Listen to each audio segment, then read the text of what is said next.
And then we're going to ask Ted Rao from Sociocracy for All to share a little bit about Sociocracy. If you haven't heard about it yet, it's a method, really, I think of it's a codification of cooperation. So it's a method of decision making and governance and people working together. And he's got some really excellent ideas and resources to share about that. There's kind of two hats I'm wearing here. So one is I live in an intentional community myself. I live in Cherry Hill Co-housing, which was built in 1994, and I moved here in 2011. And that community in the beginning was making decisions by once a month, everybody coming together and making decisions in a general meeting and talking till everybody was in agreement. And that worked okay-ish for the first few years, but then it really became too hard to make decisions. And this community then adopted, right around the time I came, though I was not involved in that, I had no part in that, it switched its governance system to Sociocracy, which is also called dynamic governance. And the other hat that I'm wearing is kind of connected to that, and that is that once I learned about Sociocracy here in my community, I got pretty excited about it because it was different from all the meetings and all the decision-making processes that I had seen in different organizations that I was a part of or had been a part of. And then learned more about it and started teaching it myself. And that's what I now do full-time, helping all kinds of organizations, including communities, but also other organizations, figure out how to make decisions together. That's me. I will show you. So basically what I'd like to do is I would like to give you a verbal overview, one or two visuals, and then just see what questions are. I think that's the best idea. I will also give you more info so that you can look up for yourself. We have a wealth of resources online that you can just look at. So the two visuals, one is just an overview of Sociocracy. So Sociocracy, by the way, means those who associate together, govern together. So different from democracy, where the masses decide, and Sociocracy, the people who work together decide together. That makes it particularly useful for intentional communities because we are the people, right? We're the people doing stuff. And then those people who do stuff should also be the people who decide. So Sociocracy is really, and I assume, because that's a safe bet, was the same for me, because before I got into contact with all this, that you don't have, or many people don't have a clear idea of what governance really is, right? Like, what is governance? It sounds like compliance or like Senate and so on. But for us, really, governance is what is between the people, like among the people, and between the people in the project, kind of the wiring in between, right? Because if you put 100 people into the same room, and even if they're there for the same thing, they will need to get organized in order to do the thing that they came for to do. So that's what governance is. It's kind of the plumbing in between. And Sociocracy as a governance system has three parts. One is the decision-making method, and we make decisions by consent, which is very close to consensus, but a little different. I'm not going to talk much about that, so I'm just going to give you the slogan. In consensus, typically we talk till everybody agrees, and that can be hard because that means a lot of talking. And in consent, we only need to talk until nobody objects. So it's a little bit easier to make decisions because we don't talk till everybody is, fully like, yay, this is the best idea. But only until everybody says, yeah, fine, that's good enough. It's not maybe my number one choice, but it's good enough. There's nothing wrong with it. So that's a little bit of a tweak in how we make decisions. So that's what consent is. And then who decides what? And how that works in Sociocracy, I'm going to show you in a moment. But the keywords here, organizational structure by linked circles, I'll show you that. And then we account into what is kind of one of the pillars of sociocracy is we learn from our experiences and we kind of bake feedback and incremental improvement into our system. So that if something goes wrong, let's say our meetings aren't the way we like them, we notice that, talk about it, and then improve them instead of having the same meeting that we don't like again and again, which is what commonly happens in groups. Let's see. And then there's a bunch of other things. Sociocracy is kind of in the package, there are a bunch of other things that one can use. There's an amazing meeting format, for example, that I really like. There are feedback processes and ways to avoid elections by voting, for example, by majority vote, because majority vote tends to polarize. So instead, selecting people by consent. So it's a whole treasure box of processes.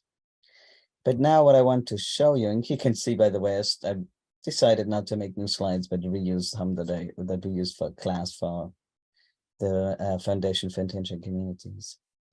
Now, let me go here. So the principle of how it works in sociocracy is that instead of everybody deciding everything together, we chunk topics into what we call domains, so like area of responsibilities. And we say, for example, Circle B makes decisions in a certain area of our organization. Circle C makes decisions in a different area, Circle A in a different area, so that we have small groups that can take care of things, because that's more nimble and more sane to talk in small groups. Also, it's easier to hear everybody in a group, because in a group of 30, typically, you don't hear everybody. But in a group of 6 or 5 or 7, you have a sense of where everybody's at. But then if we only had those, like if it, oops, no, that's another way of showing it, but I'm going to stick with this one. So if we only had those greenish circles, teams, committees, whatever you want to call them, we call them circles in sociocracy, then we would lose track of each other. And that's why we take 2 people from each of these and put them into a general circle. And the general circle is not a steering committee or something like that, but it's more for information flow and for peer support, not so much for decision making, because decisions are supposed to be made here. Let's look at a community example really quick here. We have kind of a schematic view of how a community can look.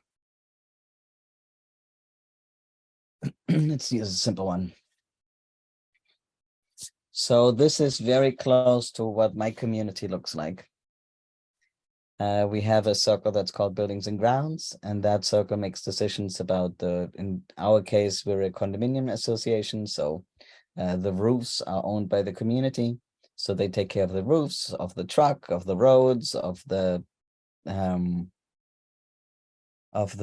what is it called? The snow plow. That's what they do.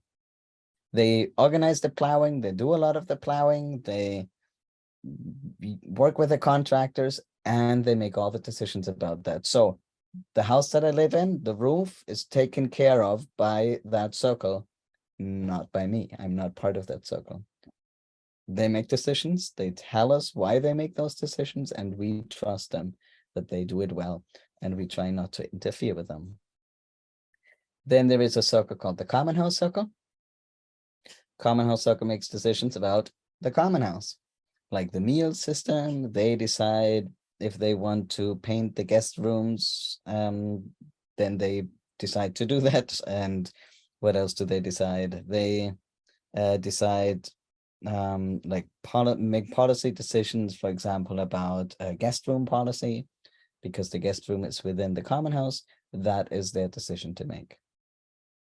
And I'm not on Common House Circle, so I hear what they decide and I can give my input, but they are the decision makers. I emphasize that because that's one of the key differences between sociocracy and other systems, that it's very trust oriented, and that Common House Circle would hopefully be very transparent about what they do and why.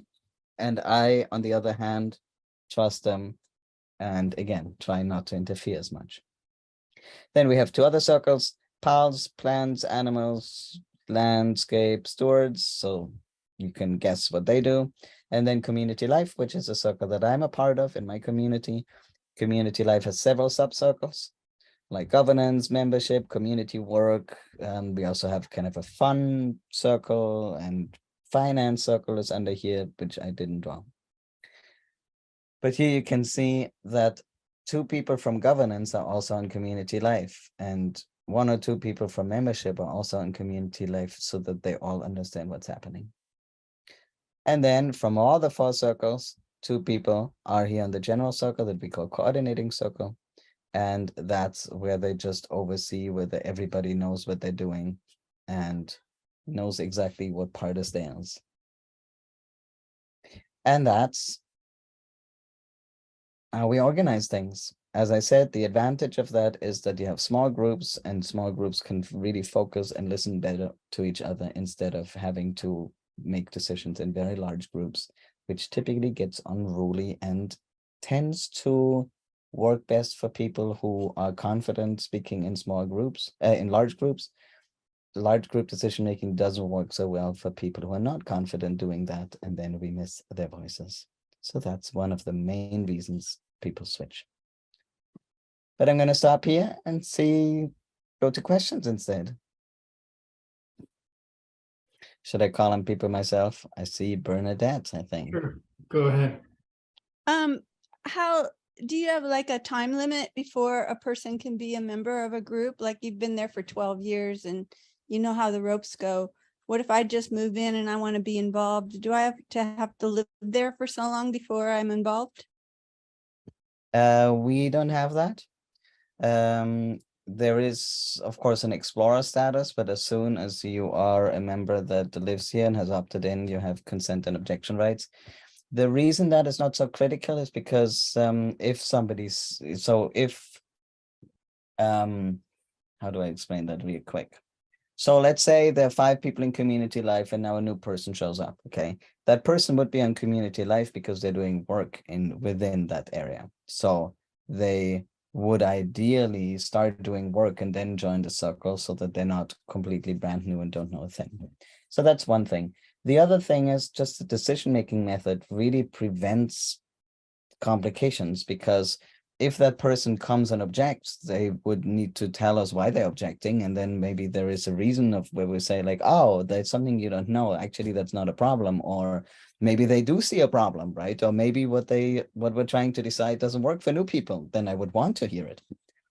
But it's not that that person can now override us in any kind of way. We need to make it work for everybody anyway. So there's not so much of that tends to not be an issue. But that said, just for completeness, I guess, that said, sociocracy is also very tailorable. So one can decide that people only have consent rights after whatever tier, like that's a rule you can make for yourself. But it's not, it doesn't come with the system automatically, and I don't think it should, but you can still decide that. It's all kinds of stuff one can still decide. I have a question. Mm-hmm. If I'm not in any of those circles, how do I get information? Yeah, that goes to the transparency piece. So I counted once in my community, and there are more circles than I showed you. And I noticed that out of the 70 people that live with me, I think only 3 or 4 are not in a circle. They chose not to be. One hears about what decisions are made in several different ways. One is all circles send their meeting notes to the mailing list. So you hear from every circle once a month. And the other part is we do have monthly meetings, but they're not for decision making. And that's sometimes where, for example, let's say membership circle, just recently we changed our membership process actually for house sales and stuff. So what they did was during 2 of those open all member meetings, the membership circle members went into breakouts and got the input from the people who are not on membership and then fed it back into the membership circle decision-making process. So that's kind of a general principle that we try to design it in a way so that the decision lies in a small group, but that that circle gets a lot of feedback before making a decision. So you as a non-membership circle member would hear about it through emails, and you would be heard on major decisions because that's part of the practice to include people's feedback. Are most people in the general circle? No, the general circle is actually rather small. It's just 8 people because it's just, wait, let me screen share. Well, and that's, I mean, the problem is then words, because I know many people call their all-member meeting the general meeting, but the general circle in Sociocracy just happens to be, wait, let me find a better image. Well, let's go back to, let's go to this one, actually. That's a good image to show you that. So you would have 2 people from each of the main circles, right? So then it would make 8 people in the general circle. But some people call the all-member meeting the general meeting, but that's a whole different thing. That exists, but it's not, tends to not be used for decision making, but only for gathering and information sharing and input getting and so on. Yeah, I so wanted general to- circle. Go ahead. Well, I was just going to say that in my experience, in a lot of communities, I've lived in communities for 4+ decades, and also cooperatives. We had big, cooperative builders guild for many years, and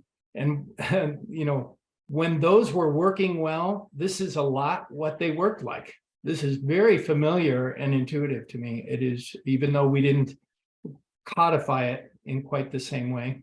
One question, Ted, was I noticed in your first graphic, you had the mission outside the circle. And I actually appreciate that, but I'm curious. Tell me about that. Yeah. Yeah, that goes a little deep. So what you meant is this one, is that it? Yeah. Yeah. Yeah. Well, this is, yeah, let's see. So what's a short version here? So it really is a little bit all over for intentional communities. Like, for example, for a nonprofit, this is the structure that I would heavily recommend, where the board is kind of together with let me start over. Mission Circle in Sociocracy is the circle that does long-term thinking, and often also, for example, has external people on it and so on. Now, often that is the same thing as the board that holds that and kind of holds the legal responsibility, fiduciary, and so on. And they would then also be connected. Oh, sorry, what I'm trying to do is be able to edit it. They would also be connected here with a double link, because 2 people from here would also be connected here, and then there would be other people and so on. But for communities, they're sometimes reluctant to have that, which is sad. So that's a longer discussion, how communities solve that. I think it's a great idea to have a mission circle, and sometimes communities don't want people in that position. Ironically, my community actually, as you might have seen, does not have a mission circle here, but we do have something that is filling that function, which is a vision circle here. Basically we have it, it's just in a little bit of an odd spot, but that has historically. In our case, we do have a nonprofit, and we are setting up the community and the mission to be sacrosanct. But with all the communication and interaction, you can manage within that for sure. So yeah, thanks for sharing that. That was good. Who else has a question?